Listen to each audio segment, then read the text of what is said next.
I'd had my therapy. I was still positive I wanted to do something and change my lifestyle, and I was overweight, I had high blood pressure, I had type 2 diabetes, all at the same time, and now this serious prostate cancer. And I thought, I've got to do something about this. My weight had got to the point where I knew I was obese, I had the diabetes and high blood pressure, and I thought, I can't actually put my socks on properly without gasping for breath because I was bending over and I couldn't tie my shoelaces. I thought, this is not right.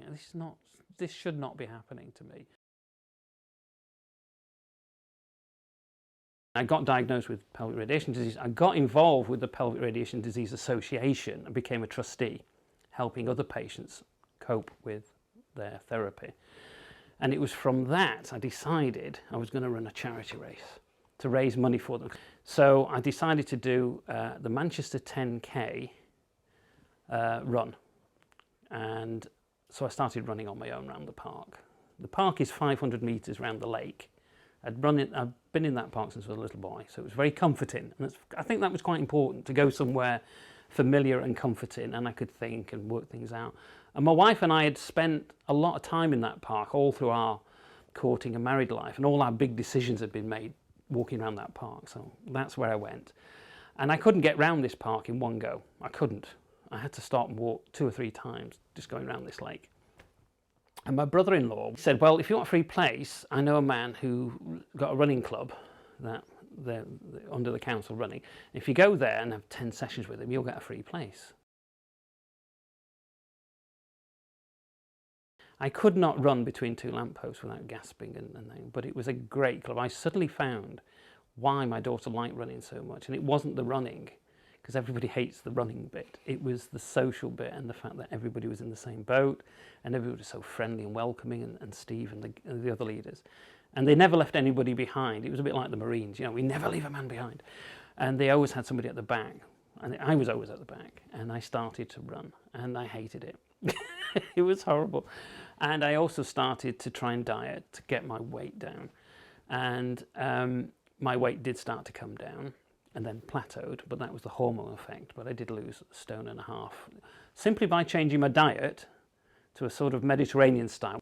The running, I got to the first 10K with Steve and the group, and I'll always remember that day. It was a magical day because all the charities were there and all the runners were supporting, and it was a magical time when we ran this race. And I ran and I walked and I ran and I walked. And when I came in, the buzz of the crowd, the shouting and the cheering, and all the group had waited. They hadn't gone off. They were all there on the finish line cheering. And I got such a buzz out of it. I thought, yeah, I like this. And I got hooked a little bit on that. So I stayed with the club and I trained more. I wanted to go because the people were really friendly and I could have a bit of banter with them. And they were replacing this gap I had because I wasn't working. And so they filled that hole as well. I was running and running, and I realised I'd got to 3K and I hadn't stopped. Nearly 2 miles, and I had not stopped running. Yet 6 months earlier, I couldn't run between 2 lampposts. And I thought, this is good, this is good. And that's really what started it. So I started running regularly and swimming more, and I felt wonderful. I didn't feel as depressed as I did before. I had something to lock onto, something I could positively say, that's mine, and I've got my friends, and I'm doing it with my friends, and it's good for me. I know it's good for me, and that made me feel good. I was doing something positive, which I knew, both as a scientist and as a patient, was good. I was tackling my cancer, because I can't do anything about it. Other people have to do that, but I could by running. It was me doing something for myself. So I was off beta blockers, my blood pressure had gone down. My doctor had checked my diabetes status and he said, you know what, I don't think you're diabetic anymore. And they pulled me off my medication, my metformin, and it didn't shoot up. So I was still pre-diabetic. I wasn't normal, which is fair enough, but I was down on that. My blood pressure was down, my weight was down. I was feeling really, really good. And I kept that going, and that with the diet really made a big impact on me. Then I started on upper body work because I read about it and I knew about Surrey University's program. So I got in touch with Sarah Faithfull, and again my weight came down. I started doing exercise specifically for upper body stuff. So it's funny. I went on the Beat system, which is a system where, certainly in Manchester, you can get prescription exercise. So you get reduced membership to encourage you to go. You have to stay with the program, and they work out a program for you, and they measure your BMI, your hip, waist, weight, everything. And it worked. Again, my weight went down, and my BMI went down, my waist and hip measurements went down. You know, it did what it said on the packet. It really did. The psychological aspect of doing a bit of physical exercise is really good. You know, I used to be on antidepressants because of the side effects of the hormone therapy, because I was crying and weeping all over the place. But, you know, the running itself is a really good antidepressant. And it gets you out the house, it gets you in the fresh air, and you can't beat it. You don't have to be a speed runner, and God knows I'm not. I'm telling you, I'm toddling along at the back. But it's fun. We haven't covered the white elephant in the room with prostate cancer, which is erectile dysfunction. And that does happen virtually with all men who have prostate cancer for a variety of reasons, and I didn't escape that. I thought I did at first, but after the radiotherapy, I mean, it's not a picnic with that one. But what I also found with that is, again, the physical exercise, particularly running, improved that. Psychologically, I'm a different person in a different place now.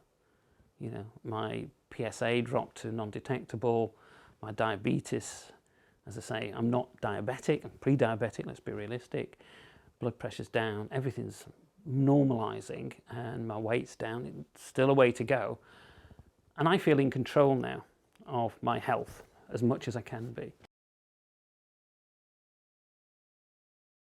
I would say to other people, give it a go, but you have to give it 3 months. People who go to the gym or go running or anything like that, cycling, for a couple of weeks and give it up are not being fair to themselves, because to get physically fit, as I found time and time again, it takes about 3 months to really see the big difference, where you're comfortable with it, relaxed with it, and you're not panting for breath, and you're ready to push yourself. In the first few weeks, it's just agony. You just have to do it. But no, it's going to be better. So keep going with it, keep going. It'll benefit you, you know, why not? I'm very positive because I know I've made life-changing decisions with my lifestyle. It is a way of life now for me. I want to go running, I want to go to the gym. I don't always like it, but I do it. And I look forward to it. And if I don't run, I get a bit uptight because I haven't run, because I know how effective that's going to be for me. And I just want to keep it on. And I worry now if I don't do enough exercise. It's strange because when you make these lifestyle decisions and you do change your life, actually if you go and pig out on a curry, or you have a weekend of, you know, pie and chips, you actually feel poisoned. It's amazing if you change your diet to a very good healthy diet and you're not hungry. No way are you hungry. If you go back to high fat, high carb stuff, you actually feel bloated and you don't feel very well. And that sort of says, wow, I don't really like this. And so the trick is to stop doing that, but look forward to a pig out. Why not? You know, you look forward to your curry night and a few pints of lager or the party. You just become sensible. It doesn't spoil you. You'd think it would spoil you, and people say, oh, I couldn't do that. But you can. And it's better because it's more rewarding to go and have a night out with a good, you know, dinner out and not worry about anything. And I don't worry about eating too much. Before, I always used to worry about eating the wrong foods because I was. Now I don't, because I know what to do and I do it. You have probably very little control over what's happening. That's in the hands of the professionals. But what you can do is make your life better for you. So first of all, be positive about that. Life is for living. Secondly, get yourself out and about. If you're not in a club, join clubs, because it gives you friends. They're not deep, lifelong friends, but they're more people. The more people you can associate with, the more normal your life will become, or appear to become. And you'll get a lot of benefit from that. It'll make you feel good. No matter how depressed you are, you go in a crowd and start chatting to people. There's always somebody who'll crack a joke, and there's always somebody who'll pat you on the shoulder. So don't be alone, be a group. Perseverance. It's not a one-day wonder. You have to work at it, but you have to want to work at it. And so the reward, although you can't see it, you will feel it eventually. And so in the way that you might say, I'll do the lottery for 6 months, and if I don't win $1 million, I'll stop doing it. Fine. If you're prepared to do that, then do exercise for 6 months and see if it makes a difference. And I guarantee it will. You won't win the lottery necessarily, but you will win life's lottery. And you will feel better, and you will feel healthier.